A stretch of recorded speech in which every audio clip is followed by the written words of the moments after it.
Hey podcasters, Ryan Otto here. Before today's episode, I just want to let you all know that I've gone all in short letting on booking.com.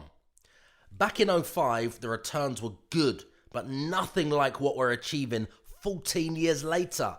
Because right now, every £1,000 of market rent I used to receive from a tenant is now returning £3,000 per month on the exact same rental property, which is a rental increase of 199%. My friends, if you leave a podcast review and tag me with it on any social platform, I'll send you a free copy of my rent arbitrage model, which is the unlock for you to do the same. And right now, guys, it's completely free. Hi everyone, Ryan Otto here. So this is the third part in the series of the 5-part series in total, or the 5 strategies that I've been sharing with you guys over the last few episodes of this podcast, where I go or I deep dive or go deep inside the 5 main strategies that I'm using right now in May 2019 in my business to drive my company or companies forward and to increase our profits for the time of year that we are in right now, guys, okay? So this particular strategy I'm sharing with you on this episode is joint ventures, okay, guys? Now, I'm probably spending no more than 10% of my time focusing on finding, putting together, and managing the relationships and the deals and the deal flow and, the qualifying and the questions and, the mentoring with my joint venture partners. Okay, guys? Now, this investment strategy or this property strategy that generates revenue for my company and can do the same for yours as well, it doesn't really take that much money, but it does take time. Okay, guys? So right now I've got it down to a point or a position where I'm spending around about 10% of my time maintaining those relationships with the 5 main joint venture partners I've got and I'm working with right now. At the start, it takes a bit more time, more than 10% of my time, to find them and to put everything else together and to get them to a position where the joint venture has been entered into and the company formed, etc. And then you can get to the point where we are right now, or where I am with my holding company. This is the 10% I spend is managing and maintaining those relationships, looking at deals together and making decisions together to drive that joint venture forward. Ultimately, the goal is to make profit or make a profit in that new entity, that business. Okay, guys? So right now, I have 5 joint venture partners that I've, started working with recently. That's this year. Some of those relationships have been ongoing way before then. Some are actually new relationships. 2 of them are new relationships that have been formed in this particular year, 2019. The rest were, prior this year. Okay, guys? So let me give you an example of the joint ventures that we're doing right now, or these ones I can share with you. I'm not going to share their names because for personal reasons and, other things, and I'm not going to share the names, and some of them, sign confidentiality agreements and things like that. So discretion is important, okay? So let's just say the first joint venture partner is called S. I know S very, very well. In fact, she actually worked for me a long time ago. And then she went off and done her own thing, worked for another company, property related.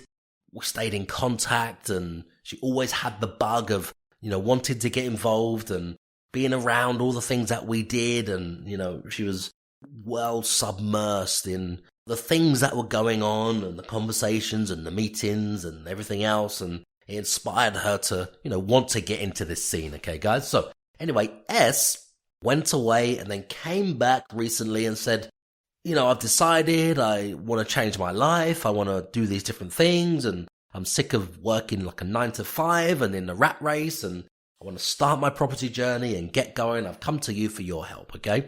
So that was great. And I was, flattered and honored by that. All I simply did was put a training package together, which I had a training program. I'm talking about serviced accommodation at the moment, okay, guys? So this is a serviced accommodation joint venture. I think you guys refer to it now as to rent service accommodation. But, when I got started back in this particular strategy, it was in the year 2000 in property. This particular strategy I started to use around about 2004, 2005 with my company called Guaranteed Rent, okay, which was exactly the same, controlling properties from landlords that you don't own. And then we would just use the most profitable strategy to maximize the rent and generate the most amount of income possible using arbitrage, which we used to back then re-let the properties to local housing authority or the army bases, Mildenhall, Lakenheath, RAF, all in that part of the country. And it worked really well. Had great success from 2004, 2005, and that strategy's evolved over the years to now, okay? So, S went on my latest training program, which I gave to S. Now, that got S completely up to speed and in a position where she knows how to find deals, knows how to close deals, knows how to put the deals together, manage the deals, and run the service accommodation business, okay? So I was confident after seeing or knowing S for a very long time, knowing how they perform, knowing their attitude. I actually said to S, if you go away, get this amount of money together, not to give to me, to put the deposit in, the first month's rent and the deposit, etc., and cover the costs and furniture and everything else. When you get this amount of money, then come back to me and I will give you everything that you need. As long as you're prepared to, put the work in, basically, then I can help you get your first deal, your first of many deals, and then the momentum just starts there, okay, guys? So, anyway, S went away, she raised the money, she came back quicker than I expected with the money and said, here's the money, now I'm ready to go. So I gave S my training program, which is called the Perfect Property Deal. She went through that, she engrossed herself in that, she got completely up to speed in that. And then she came back with lots of questions and we worked together and I said, right, now you've done that, I'm ready to enter into a joint venture with you, okay? So we entered into a joint venture agreement.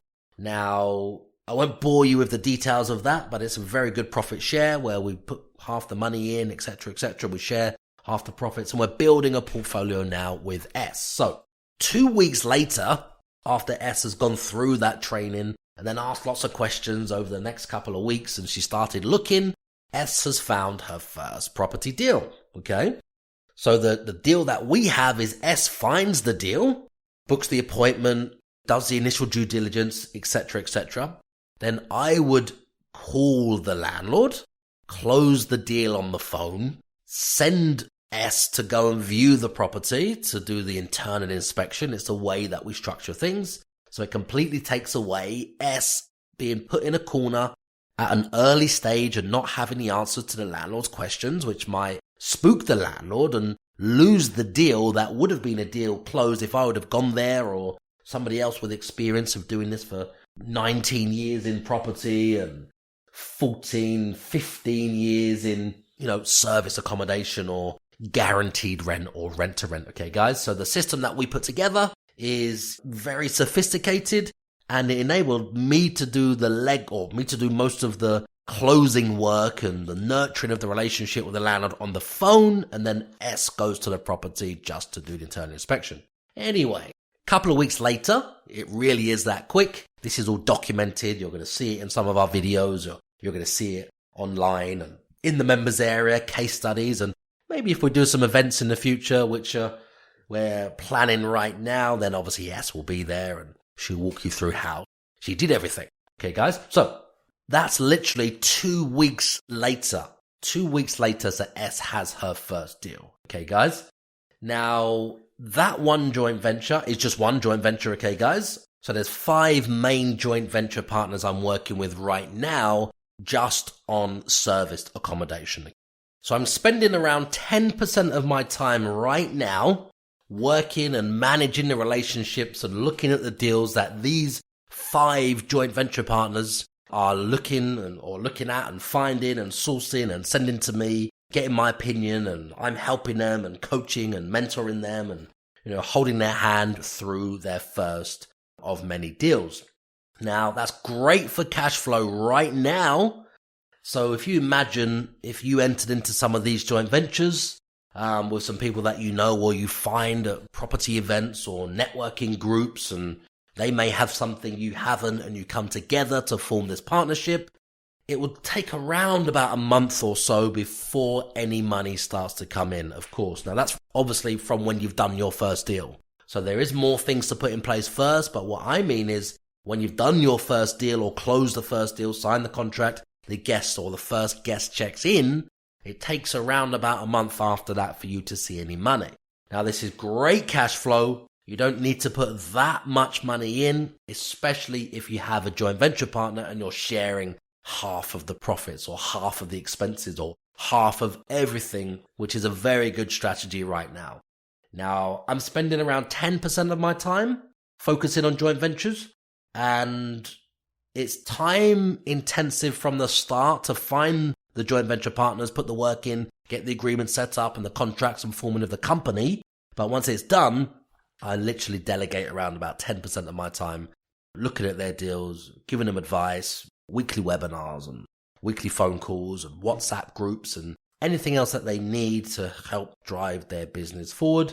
Ultimately, they make money. My holding company makes money. So that's why I'm spending around about 10% of my time for that cash flow. Okay, guys, I hope you get some value from this episode. In the next episode, I'll be covering the last part of this series where I talk about another area which is generating revenue for my company. It can do the same for your company as well. And I'm spending around about 10% of my time in that particular element of property. Okay, guys? So I hope you got some value from this episode. I would love to hear your thoughts. Hey, podcasters. Thanks for listening. Please go ahead and share the podcast with your friends. And if you're not already subscribed, make sure you subscribe so I can instantly deliver my best business tactics and entrepreneurial content to you the second it's released. Does that sound like a good deal?